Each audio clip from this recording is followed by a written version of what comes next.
Tom Baum could not be with us this week, but even though he's not here with us in person physically, he is here in spirits.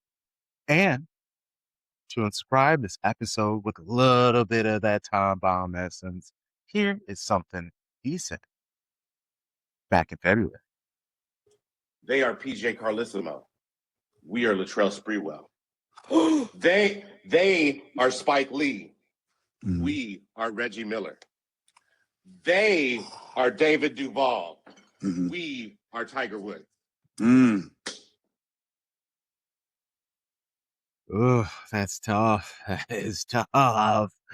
But top of the league, baby. Oh, man. So excited to talk about these last two games. Wins against Arsenal. Win against Burnley. And you look ahead for, hey, something that Arsenal can say. City on the run to a possible treble. We got Southampton on the weekend. But it is interesting, and obviously we'll talk about it maybe a little bit. But it is kind of wild how I am in a way rooting for Newcastle, who once upon a time I loved them, oil siblings, but they have embarrassed me so much. I do not know them if I see them in the club. I'm like looking the other way. No, thank you. But I have a second cold open before we get this episode going.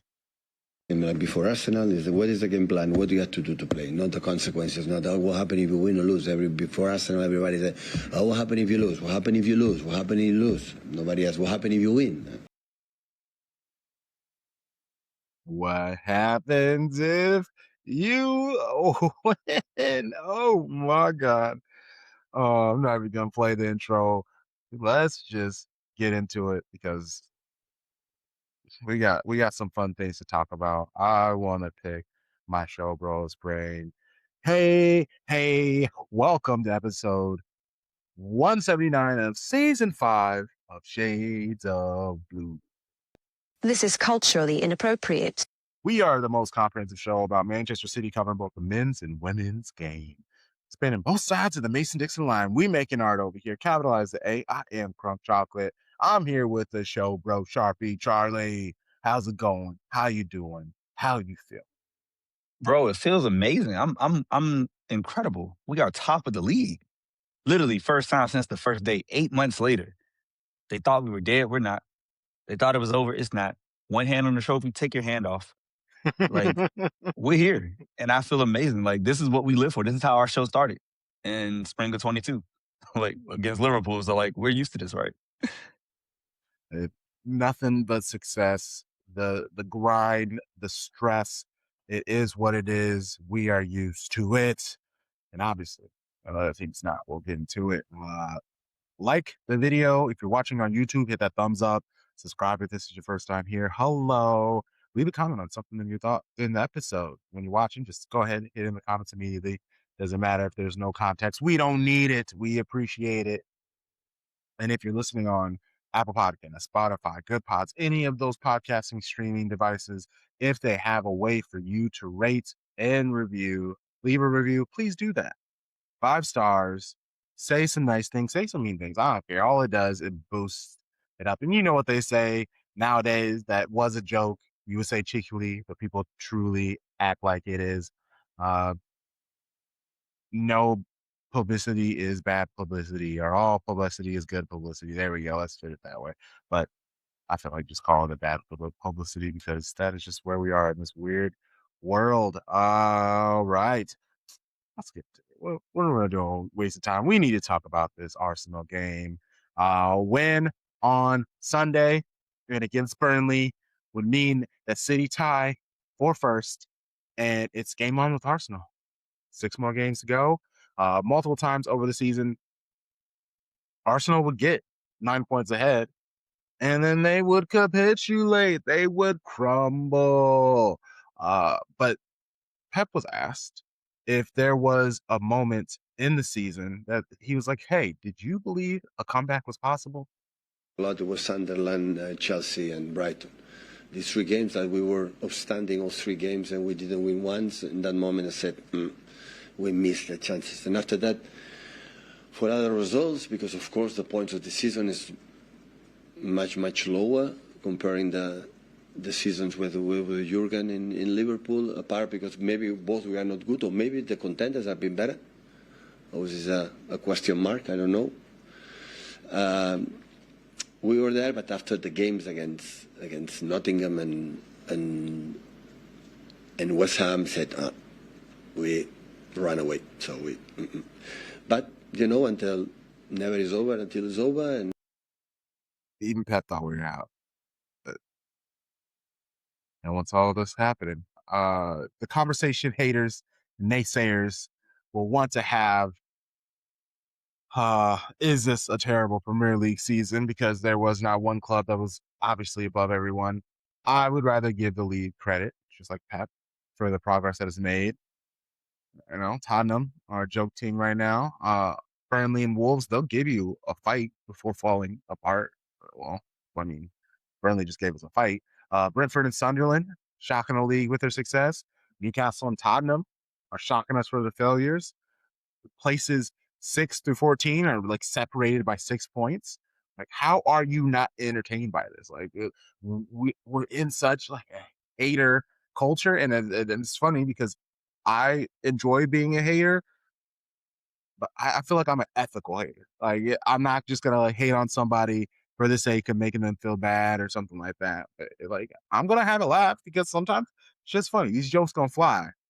But, you know, when there's a chance to like lift up, big up somebody, find a angle that other people aren't running through, I'm here for it.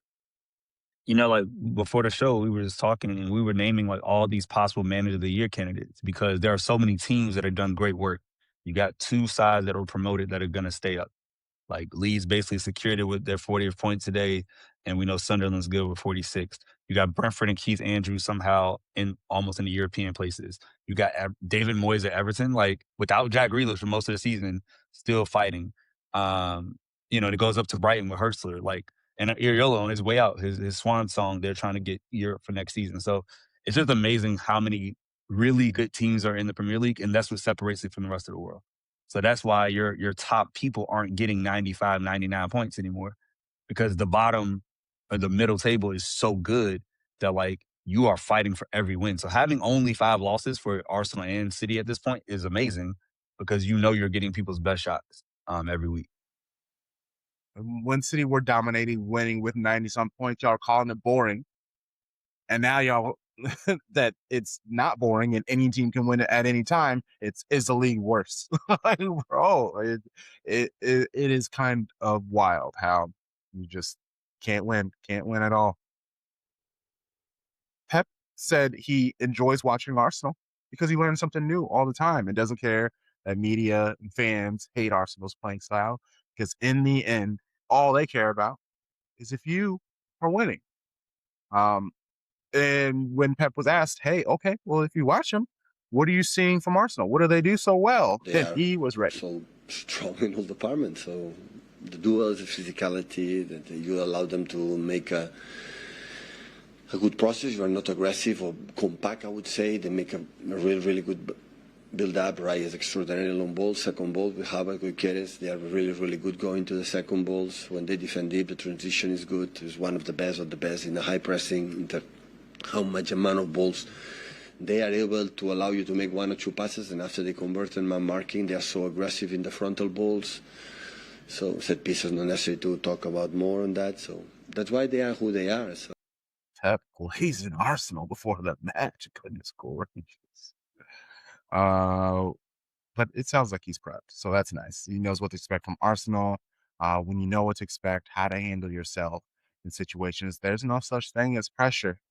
Naturally, that's probably going to be a topic of conversation for the rest of the season for both clubs, for Arsenal, for City, how they handle pressure. And Pep was like, when you're ready, there's no such thing as pressure.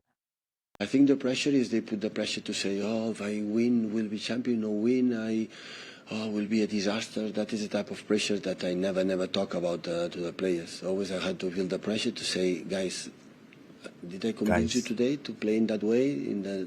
Because we do things, it depends on the quality. So the opponent, you believe it, that the pressure don't exist. When the players know, I'm going to do this and do that, and I'm able to do this because I'm good enough, and we're going to win the game. I have to try to visualize doing this, we can do it. Always I approach the games in that way. Love it. Have these players prepared, have them feeling confident about themselves. Turns out it's a recipe for success. Oh, starting 11, Donnarumma, Nunes, Huzanoff, Gahey, O'Reilly, Rodri, Bernardo, Turkey, Semenyo, Doku, and Holland. So obviously the match starts. City are on fire. Raya almost gives Holland a goal. One of Shirky's shots is stopped by Gabriel's shoulder. Kind of looked like a handball. And then it ricocheted off the post went into Raya's arms. Doku had mascara in hell. He had a yellow card and what had to be taken off early. Obviously, before we get to the goal and the chaos that followed the first goal, were you shocked at how in control City looked at the beginning of the match? Not at all, because their lineup has no fullbacks. Like, I don't consider Hincapié a fullback. He's a center back playing at left back. Mosquera, center back playing at right back. So you're losing two people who could help you in attack in the defense. And so I knew, like, and we watched the Carabao Cup final last month. Like, they weren't going to magically become, Barcelona or PSG overnight, especially in their run of form. So I was a little disheartened that we couldn't get one of those early chances because that would have just changed the whole match, right? Like that early, the Holland chance or the Doku chance. But I like the control we showed. I like the force, the fire. I like the way that we were on the attack, especially at home with the home crowd. Like, why not? It's what we do. Yeah. Oh, man. Shout out to the home crowd. They were absolutely amazing, bringing the noise the entire time, did not stop. Okay. Here's a question about Shirky's goal. What was better? Was it Shirky's goal or his celebration?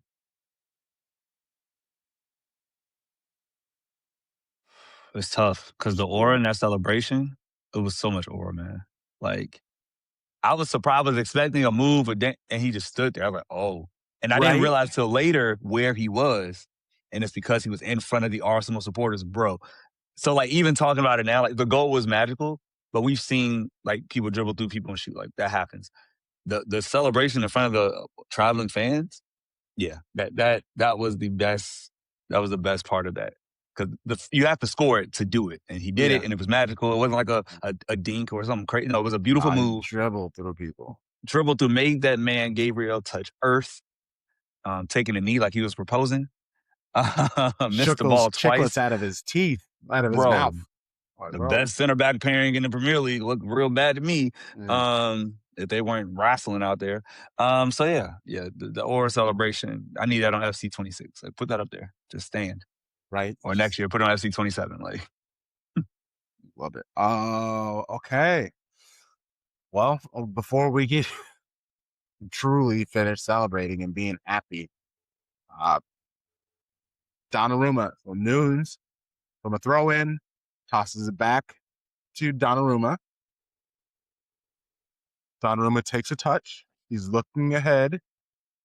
And before he could launch the ball away, Kai Havertz comes crashing in and just kicks it into the goal. 1-1 Arsenal.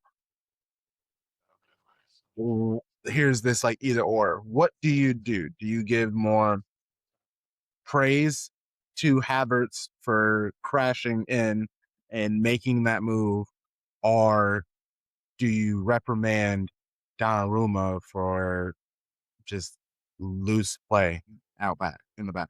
that terrible play. Like, that's basic goalkeeping. Kick the ball. Like, you don't have, like, in that situation with someone coming down on you, if you can't just get it right to somebody, just boot it out of bounds. Like, there are so many other options than taking a bad first touch. You don't have time for a touch. You're not that good. You're not James Trafford. Let's just use the person there, not the pass keeper of greatness. Yeah, because But, he's like, for sure not Ederson. yeah. So we haven't going there. You're not Trafford, who we know Yeah. has better feet, right? He's been doing his whole life. So just kick the ball. And I think, like, that was the disheartening part. Is like, it was so preventable. Now, credit to Havertz. He saw a moment. He went after. He used every centimeter and inch of his 6'4" frame to get there. And then it was like the best lucky ricochet right into the net from a crazy angle. Like, for that to be the goal they scored, I was like, hey, it wasn't that's the definition of against the run of play, but it wasn't like they progressed the ball or beat our defense or cut through us. Like, no, they just pressed our large goalkeeper. I'm going to be very polite. Into a mistake. And we're 1-1 after 107 seconds of joy gone. That was it. It was a glorious 107 seconds. Though. So fun. So much fun. And what's funny is, I mean, it's not the backup. It typically isn't funny. But Zach Steffen, his legacy, still here. It's still continuing at City. So that must be nice for him. That must be nice for him. Before we get to Haaland's goal, which is included in all of this, there were some non-calls. The refs let them play. Like Haaland got his undershirt ripped, cruising off, shouldering Havertz when it technically was like a dog situation. Gabriel smacking Shirky in the back of the head. But the loudest whining came from the game-winning goal when Haaland had a handful of Gabriel's shirts. What were your thoughts on how the match was officiated by Anthony Taylor? The fact that the thing that got me, I don't know the exact moment it happened. It was one time, if you remember, Gabriel literally like hoists himself over Haaland. Yeah, and he he put his hands on his shoulder, jumped over him, tried to leapfrog him, and I'm just like, that and has then to even least, like balanced on his back when like Haaland tried to do the thing where the person comes off and he's like, "No, I'm gonna stay on you." Like, that's a foul. What are we doing? And so when you allow that, yeah, you get to the point where Haaland's, compression shirt gets ripped. And yeah, you get to the point where in the 64th minute or whatever, you have them because again, Gabriel started the grappling in the box. Haaland equaled it and, pushed him off and held him off and had the incredible touch to get that foot, get his foot to the ball and put it past Raya. So it's just like, Anthony Taylor let it be a wrestling match. He didn't have to. Like, you could have called early fouls. You could have built up to a yellow. You tell me, because I know you did a rewatch. Was the headbutt before or after the second goal? I believe it was after. That's what I thought. Okay. So yeah, but like even building up to that point, right? Like in the way they just let it go. It's just like that's been our issue all season with PGMOL is that they're so inconsistent. You don't know. Like that headbutt got Rodri a suspension last year against Morgan Gibbs White. And earlier this season, like there was another headbutt where somebody got suspended. But it's like when Gabriel does it, just because Haaland doesn't fall, like nothing happened. Like, no, we saw it. Everybody sees it in 4K. So that was the frustration. So it was bad refereeing, bad VARing. It's just same old, same old. Yeah, it was like in the 83rd minute. Okay. Basically, the match was over. And it's funny because they showed like the replays of both of the of Arteta and Pep. And Pep is like losing his mind naturally. He gets yellow carded too. But like Arteta, he's walking away and he's kind of like watching the game. And he does that. And you see Arteta like freeze and he like looks at the fourth official. Like he is waiting for the card to send him away. And it doesn't happen. And he just kind of said, okay. Because he knows, like, he knows what it is. Like it is indefensible. It is a group of men choosing to not do their jobs to the best of their ability. Because there's no way you can say like, oh, we didn't see it. No, you saw it. You just chose to say, oh, he didn't. It wasn't that dangerous. Yeah, right. Like, what are you talking about? Was it like if I throw a punch and I don't happen to break your jaw, that doesn't change the fact that I threw the punch. Yeah, it's the action that does it. Like it's like when people go in for tackles and they get red cards. Yeah, nobody's ever. I don't believe people are trying to hurt people or trying to go in studs up. But if you do it and you mistime it, it's red. Mm-hmm. So why isn't a headbutt that thankfully didn't break his nose or something, like, why isn't that just treated the same way as those other fouls? So it's, yeah. And that's why, like, in the moment, when I was watching this, I was sitting at the bar waiting for brunch, and I'm like, I'm not gonna go crazy because I know what this is. I know who we are. I know what country we're in. Like, this is what they do.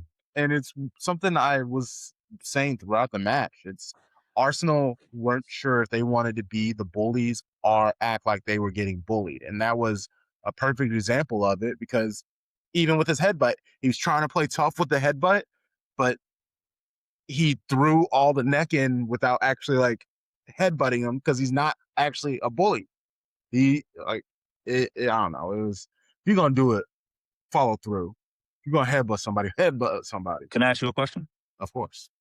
We've had some struggles in the winter, right? Those draws that happened January, February, March. Once that goal went in, we get it, it's good, everything's okay. Where were you on a scale of 1 to 10 with nerves? 10 being like, oh, we're going to concede an equalizer. 1 being like, there's no way to score. 3, actually. Okay. Yeah. Yeah, I was right on with you. Good. Yeah. I felt good. Like, we've proven now that, like, we can hold a lead. Like, you know, you're in your run of form. That's what we do. I'm with you. Yeah. It was a mixture of, Arsenal. You just could tell they were shook. They were defeated, downtrodden, and it was hilarious. Like, for example, is Declan Rice being like, "We're not done. We're not done." Like, the whistle just blew, my boy. No, I get it. I guess I would rather him do that than look defeated. Like, because that's the thing. Like, in that moment, everything is would just you? I would like to see him looking defeated. I would love to see him looking defeated. I mean, I'm saying, like, if I'm a person that, you know, wants to have somebody look respectable, I would say it's not done to, like, hang your head and, you know, you start turning pink out here because you're crying because you know, lost a hard-fought match at the Etihad. Like, welcome to the club. And, you know, a little payback from last year. So yeah, so it's the game is the game. And I will say that, like, that match showed me this iteration. I think I saw somebody call it Pep 3.0, right? Because it really is his third squad with the team. Yeah. Post trouble winners. They're here now. Like, they got through the failures in Europe versus Real Madrid, but in the league, we have not, in the country of England, we have not lost a match since the derby in January. And even before that, in the country of England, we had not lost a match since November. So that's only 2 losses domestically since November. That is insane. Like, it's not every game's a win. It's no big 15-game win streak. But to go unbeaten for that long, for 3 months now, to be in all 3 competitions, to be up for domestic trouble, like, we can talk about it. We're almost there. Like, that's wild. Didn't see this coming. Did you? Be honest. Did you see it coming? Oh, a domestic trouble? No. No, nobody did, right? Like, you can't say you did, honestly. Like, no. Yeah. 1, I thought we could get the FA. I thought we could get Carabao. I thought we get 1 and maybe 2. I thought maybe we get the Carabao and the FA, but I did not think we were going to get Champions League or the Premier League. It just didn't feel like we were going to get those. To be where City are, it's absolutely amazing. Pep.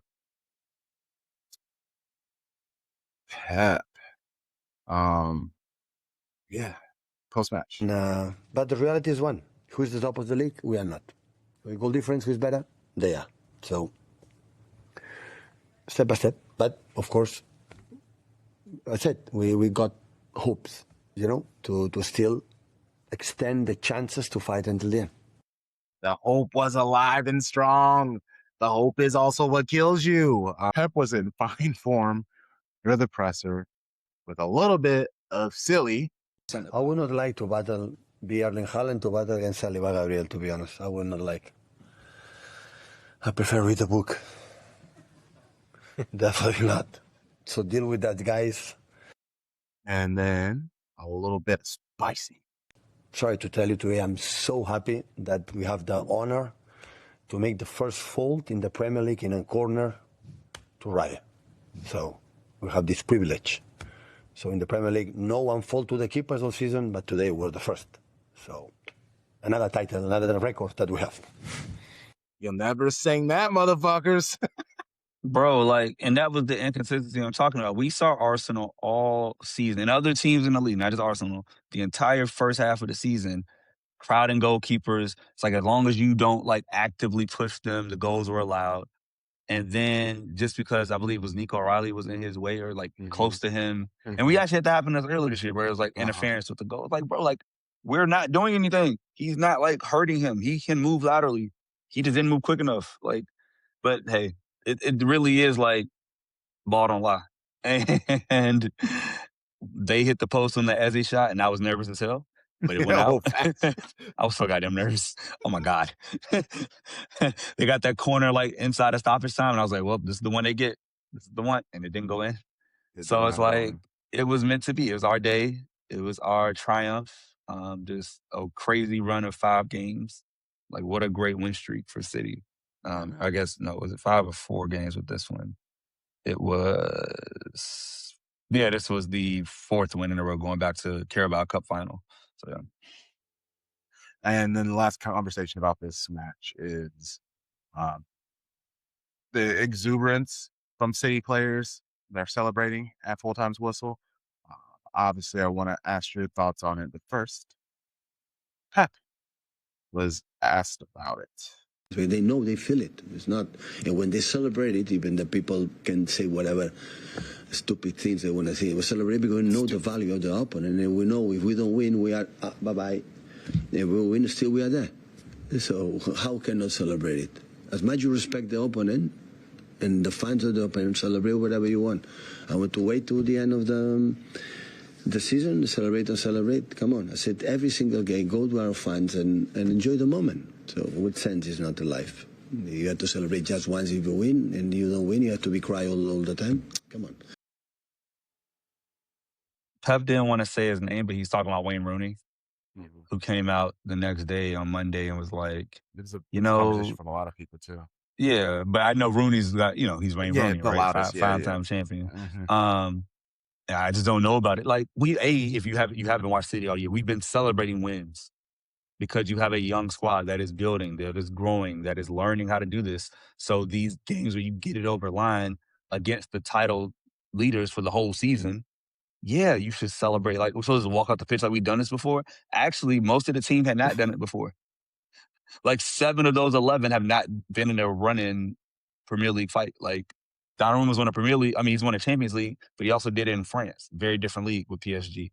Ike Nuri and Nunes and O'Reilly have been in the Premier League, never done it. Gahey won an FA Cup, hasn't been in a run-in for a title. Look at your midfield with Sharkey, first time over here. Semenyo, he always talks about, hey, like, this is my first time. Like, this is crazy. Like, it's a whole different level. So when you accomplish it, yeah, I hate that. That's that British mentality, man. Like, no, we don't have to just be meek. No, we can be exuberant. We're not being cocky. Like, the celebrations after goal are one thing, but at the final whistle, we celebrate. Final whistle we show at joy home with the crowd celebrating. Yeah. It also, this is that whole like fickle can't win if you do, or is it? If you didn't want us to celebrate, Arsenal should have beat us or taken a point. And I just love how people are like, Pep turns everyone into robots, but then we're complaining about our players celebrate too passionately. So it's like, are they robots? Are they humans? Are they cyborgs? Where Pep must have did a really nice update where you can put passion into these robots. Just like, let us know what it is, what it's going, what to expect. If you can let us know what your hate's going to be against Southampton this weekend a little early, that'd be appreciated too, for sure. All right, let's move on to Burnley. Manchester City traveled to Burnley for some midweek Premier League action. Burnley, they were pretty comfortable. Basically had their ticket punched at relegation station to go back to the championship, and probably will take Kyle Walker with him. I'm sure he'll find somewhere else, but it's funny thinking about it. No wins in their last 9 games in all competitions. 1 win in the last 14. After a massive run of victories for Manchester City, this match really did kind of feel like it could have been a banana peel. Midweek match, relegated side, on the road, no Rodri. Well, it just, when he was asked again, more talk about pressure. Pep said the pressure between Arsenal and City are really the same. Both teams know that dropping points means losing the title. I love the fact that City, after this game with Burnley, we know they won, but the aspect of City now technically ahead, caught up with them, uh, tied on goal difference, but have more goals scored.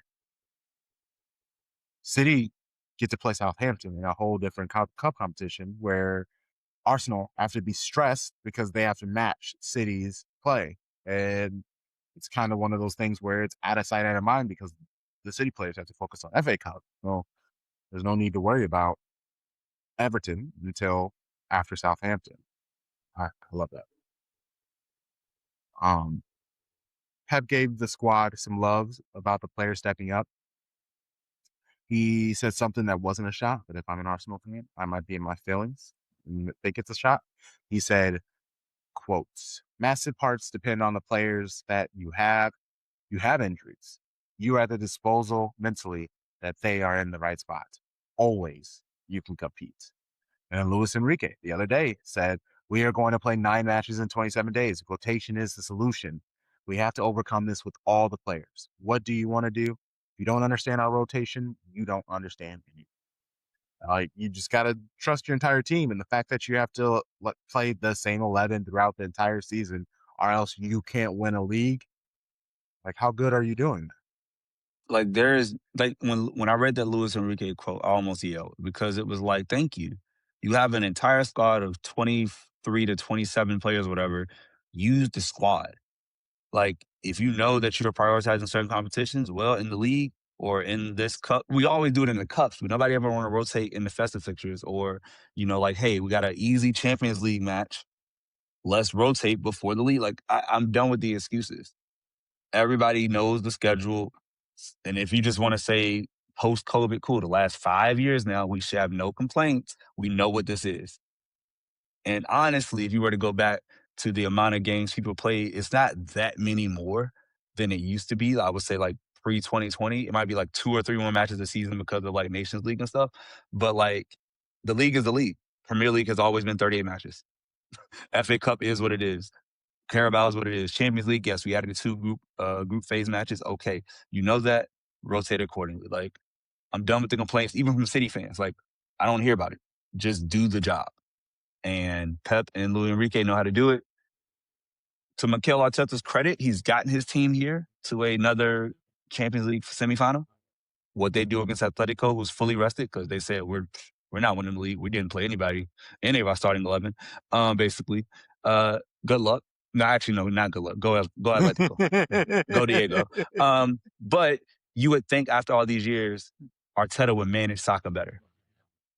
Like, if you know that you have a winger who has had hamstring issues or injury issues, period, lower body, you would say, hey, let's mind his minutes. Let's get him off some days. Let's give him 70. Let's get somebody on for 20. Okay, Max Dowman, come on. Okay, Noni Madueke, come on. Like, or I don't know, don't loan away Ethan Mayeri, who's tearing it up in France. So like every decision, has an effect, and some managers know how to do it. All right, the starting 11 against Burnley. Just a few changes. Donnarumma, Nunes, Huzanoff, Gehi, Nori. O'Reilly in for the injured Rodri. So then Nori took his spot at left back. We got Silva, Cherky, Semenyo, Doku, and Holland. That was the only changes done with the fact that they're Southampton. Were you expecting more change? Did you want to see more change? How did you feel about the lineup? I wasn't upset with the lineup. I didn't expect any change other than who's coming in for Rodri. And for me, I would have liked it to be a like for like, where you bring in Nico to play beside Bernardo Silva, and you let O'Reilly stay in that left back, marauding forward role, whatever, kind of just player role, large Bernardo, supersized Bernardo. My issue was, not issue, but I think Nico, not treated unfairly as a phrase, but just underutilized. Mm-hmm. I think Pep has went away from him. Now, Roger has gotten better as the season's gone on. He said his best form would come for the World Cup. He's getting there. And in this case with a guy who's been fresh and waiting, clearly chomping at the bit, ready for a start, in a game where you know the attack won't be all over you, I think it would have been a perfect match to start him. But again, I'm not Pep, so I give it up to the big brain, to the best manager of all time. And clearly, there's a reason he's doing this. It's like, hey, people that are more informed are going to keep playing because we aren't doing 5 matches in 10 days like Arsenal. So we know that, hey, all we got to do is make it through Southampton and we get 8 days off. So I think that's Pep's mindset. Like, let's keep the good thing rolling. I said on the last episode, like, he found his group and he's going to stick as close to it as possible. Yeah. And it's easier to bring in Nuri as a fullback than, I guess, change that chemistry up. But yeah. Yeah. Here is Pep post-match. He actually kind of mentioned his thoughts with the starting 11. Now I had to think about it a lot because I had a lot of doubts about the lineup today because of the fatigue on Sunday, but I decided to, we come from previous weeks, long weeks, so didn't have a lot of fatigue for game. It's just one. But now will be 3 in a row in 3 days. I have to go to London. I have to think about perfectly about knowing that you win it will be a good decision. If I lose, it will be a bad decision. But I have to think about it. That, of course, a little bit fresh legs in semifinals because it's a lot of minutes and emotionally and everything. So I think we'll see Nico G against Southampton. I'm really hopeful. You mentioned about how, there later in the interview that, there were definitely players that I should have probably played, but example, like, do you bench Sharky? Like, what are we talking about? Everybody who played has been killing it. Yeah, they're a little tired, but can you tell them, hey, I'm sitting you just because you're tired? You're tired. You played some games, but it was 2.5 days ago, and this game 1-0. You know what it is. City had so many chances. And it Crazy XG. Yes, 3.36 XG. Like, there definitely should have been more. 28 shots, 9 of them were on target. 4 big chances, and just couldn't get what was needed.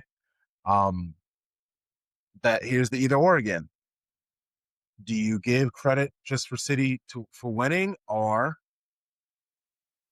well, obviously you can do both, but it's just like what kind of weighs more is like, are you actually, let's rephrase it. Are you disappointed that City were only able to score 1, or are you like amazed, impressed by Burnley and their determination? I'm going to give more credit to Burnley and Scott Parker in particular, because if you looked at the first 15 minutes of the game, it was like, oh, they're playing a high line. They're open. Like, they're going for it. And I think he realized, like, if we keep this at halftime, he realized if we keep this up, it's going to get embarrassing in front of our fans. So nobody expects us to win. So let's literally dig in and make it the hardest match for Man City. And they did that. Like, we got all those chances and all those shots, but again, only 9 hit the target out of, so that's 19 that didn't hit the target. And all of those 9, only 4 were big chances. So, there were a lot of half chances, a lot of like, oh, it kind of went in. It was kind of long shot, like whatever. So credit to them. But on the City side of things, we kept a clean sheet. There was no crazy. They had 0.63 expected goals, only 1 shot on target. So our defense, our back 4, even with the new left back, did their job.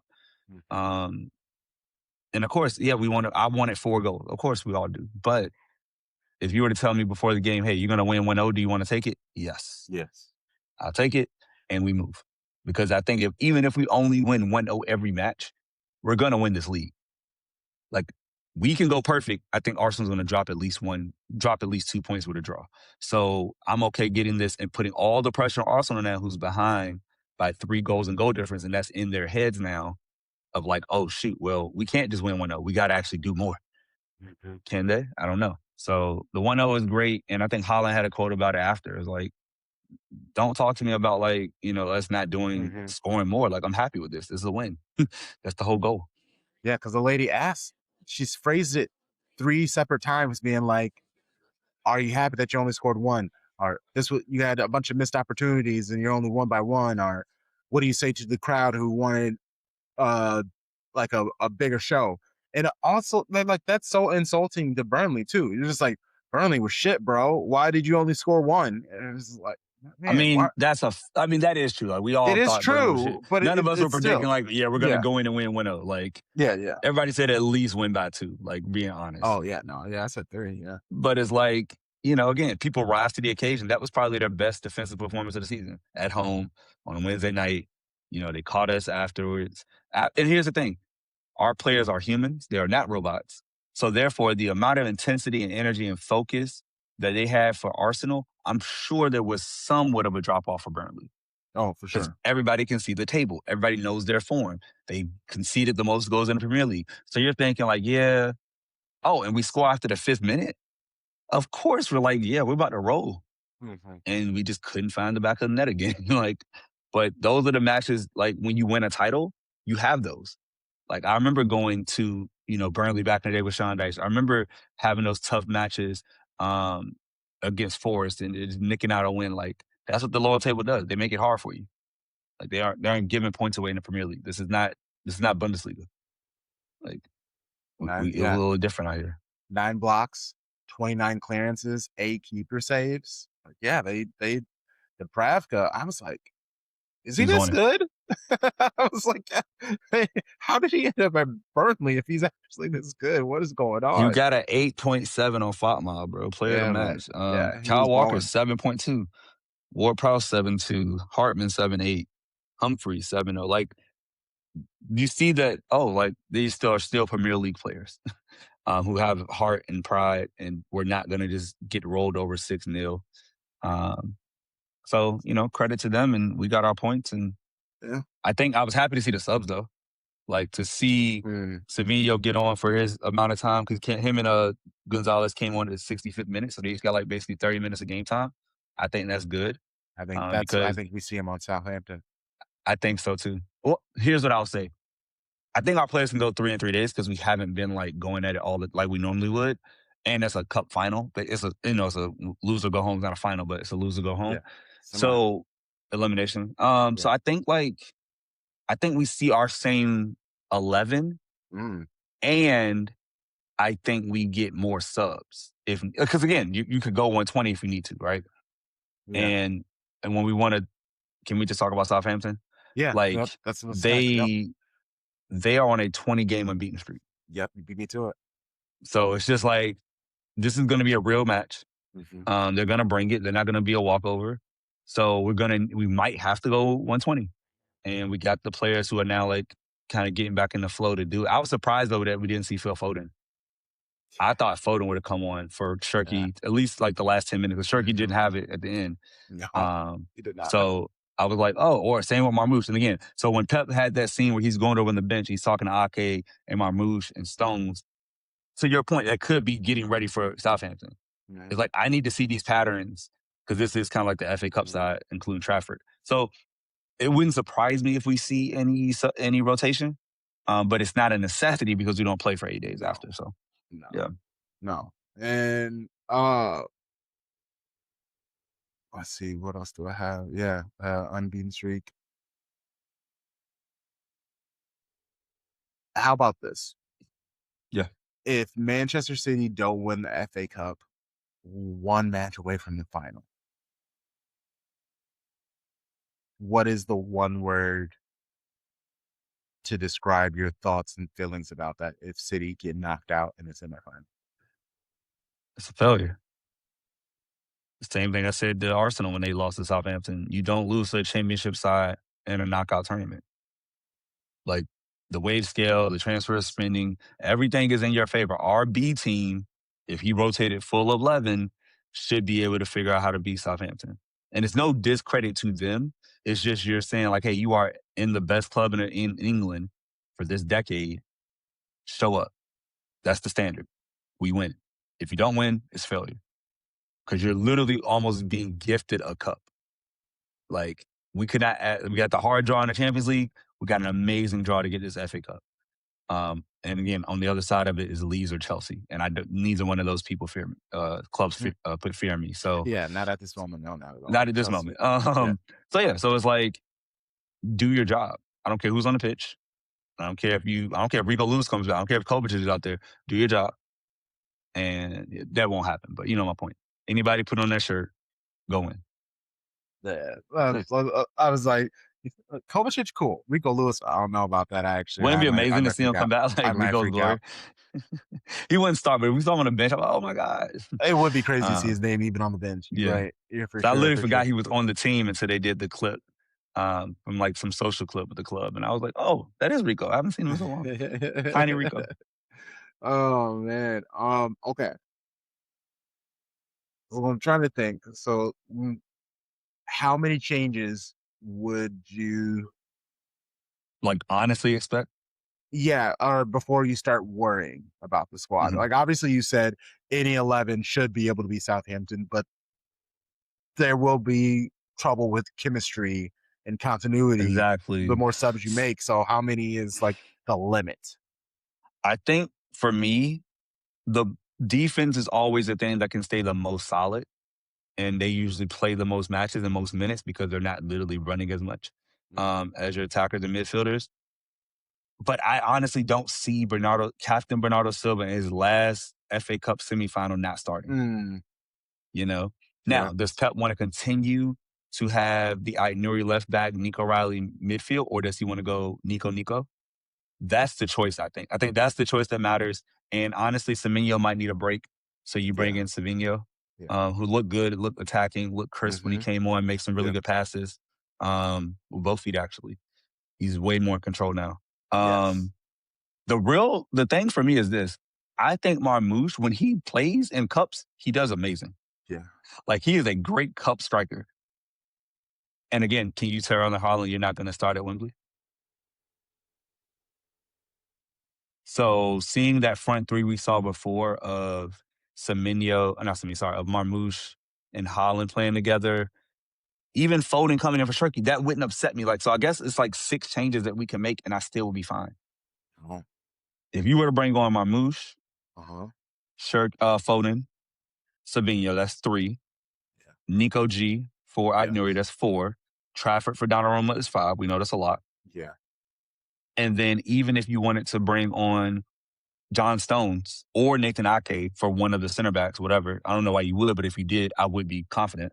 Because Ake looked great when he played last month. So yeah, so it's like 5 or 6 changes wouldn't shock me. Now, a full 11, Pep would never do it, and I think that would be my number to make me worried.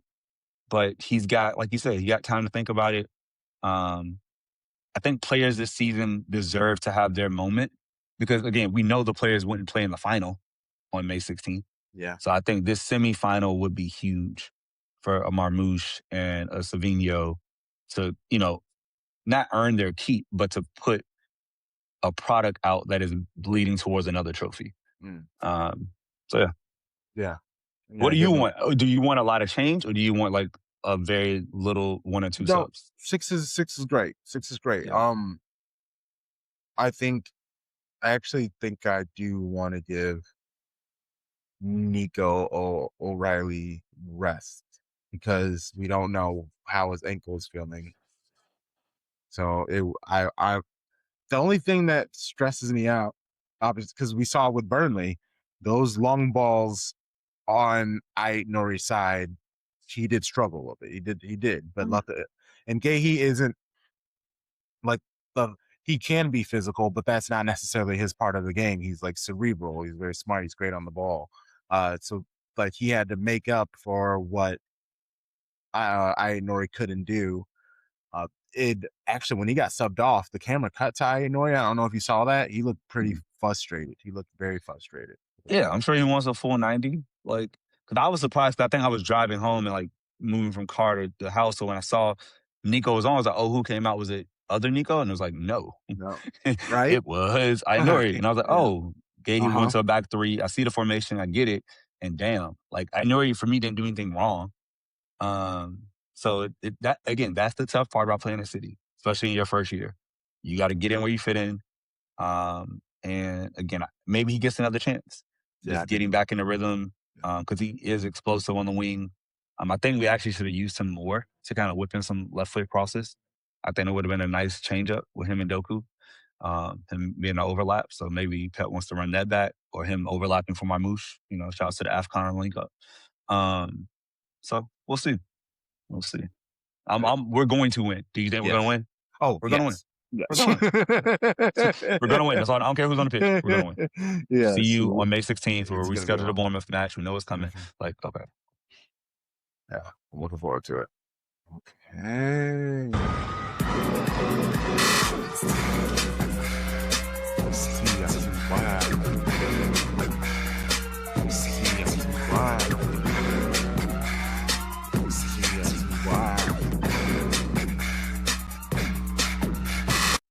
Baby Blue Baddies, our segment about Manchester City women.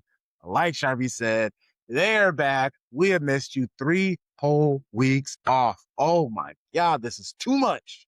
But I'm happy. Carolyn, a lot of the players had some success. I had the stress of watching Sam Coffey take on our Japanese girls. Like, that wasn't fun, but also it was a lot of fun.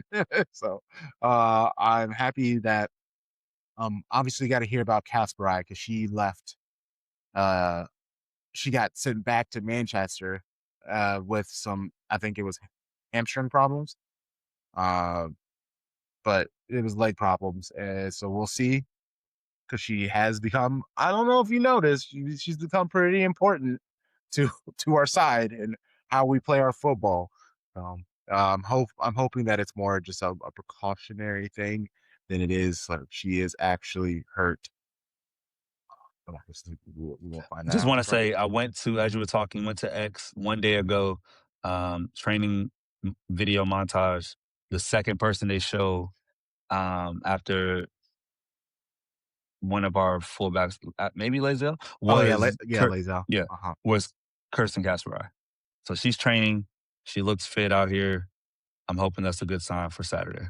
Mans hasn't seen Lazelle all season and forgot who she is. He's like, man, what's her name? I'm just saying, like, that look like her, but again, she's been gone. She has been gone. Yeah, no, she's been in. Yeah. So it is nice. 4 is the magic number. That's the points that City need to win the league. Yeah, and against Brighton, it's exactly what you kind of expect. All you need is 1 win, 1 draw. We're there. Brighton themselves, they have 1 win, 1 draw, and 3 losses in their last 5 in the WSL. However, their last match was a 2-goal win on the road against Arsenal. The Seagulls are 5th, 6th, or 7th in like most of the team stats in the WSL, except for XG conceded. They are 3rd place with an XG of 22, which is right behind Man City's 19.8. And Brighton lead the league for fouls per match. So this is going to be a hard-fought game that our players are going to get their asses kicked, respectfully. And I mean physically. I don't mean they're going to lose. I just mean they're going to get chopped out a lot. I feel like we're going to be very pissed off about how Bunny is treated in this match. And then they have Ndozi, who was struggling at the beginning of the season, but really does seem to be showing why she was brought to Brighton, why she is one of the better goalkeepers in the world. Obviously, it's going to be disjointed because the players haven't really been together for 3 weeks, but a nice full week of build-up. How are you feeling about this match, Sharpie?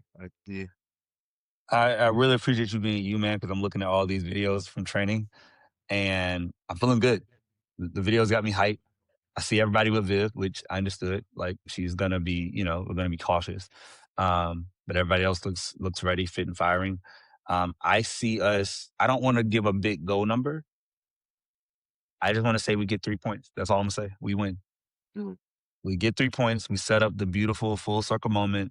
Gareth Taylor comes back to joy, and we win the title in front of our ex-manager. Like, that's the thing that's gonna happen, man.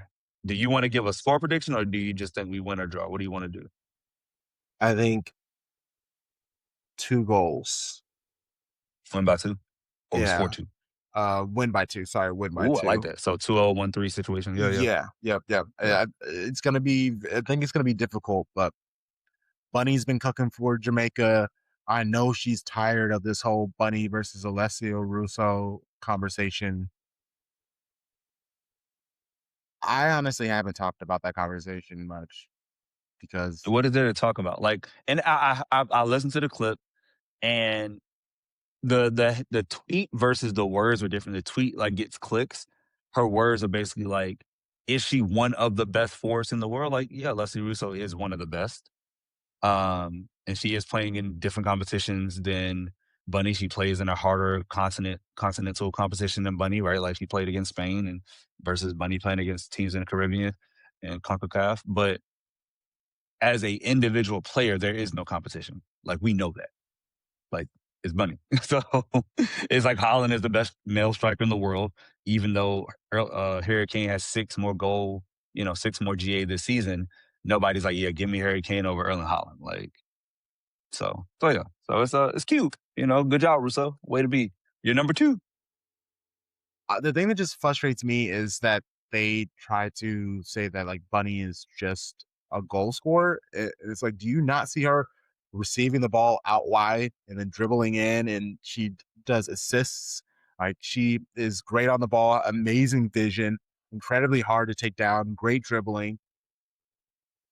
Oh, Russo plays better as a 10 than she does a 9. Like she needs like a Blackstenius to take the attention, and then she fills into a space and then scores. Sounds like she's a portrait. Sounds like she's a shadow striker. I mean, here's the thing. The amount of Russo I watch is probably equal to the amount of Bunny they watch. That's fair. Like, I don't watch Arsenal matches for what? For why? Like, they haven't mattered all 2026. I don't watch England women's matches because I don't care. And so, yeah, and they clearly don't watch Man City women play, like detail watch like And we they're do not because watching Jamaica. and they're not watching CONCACAF. So yeah, like there's look at the goals, look at the numbers, look at her physique, and not actually look at how she plays throughout the whole 90 on this incredible run that City's been on all season, and how her game has grown in the last 4 seasons, specifically since she got the starting nod. So yeah, so it's like they're gonna talk about their country person. I get it, but the real no.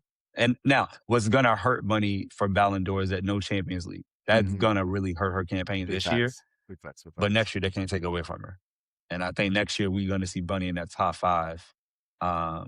But slight aside, did you see the rumor for Alexia Putellas to come to London City?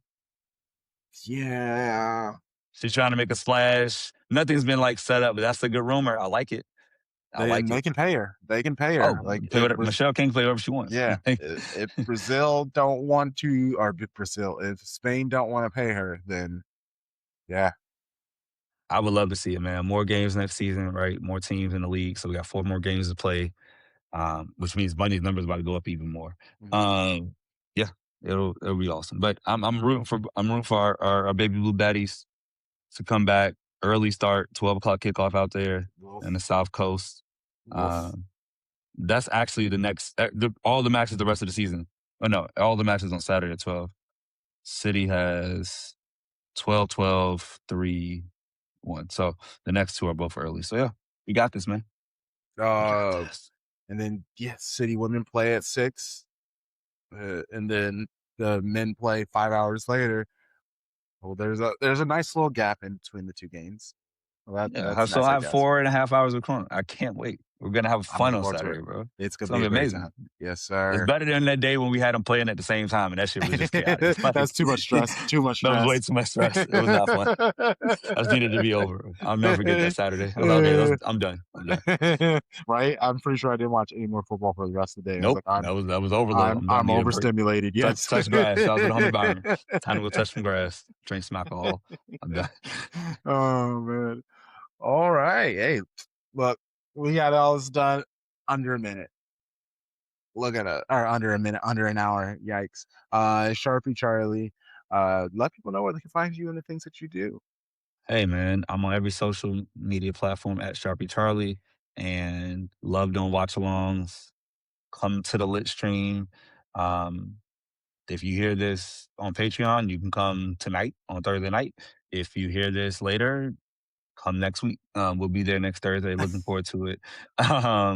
Yeah, so that's where you can find me, man. At Shades of Blue and W. If we are on an app, you want to find us, just search at Shades of Blue and W. You know the vibes. Shady gang, shady gang, shady gang. Top of the league.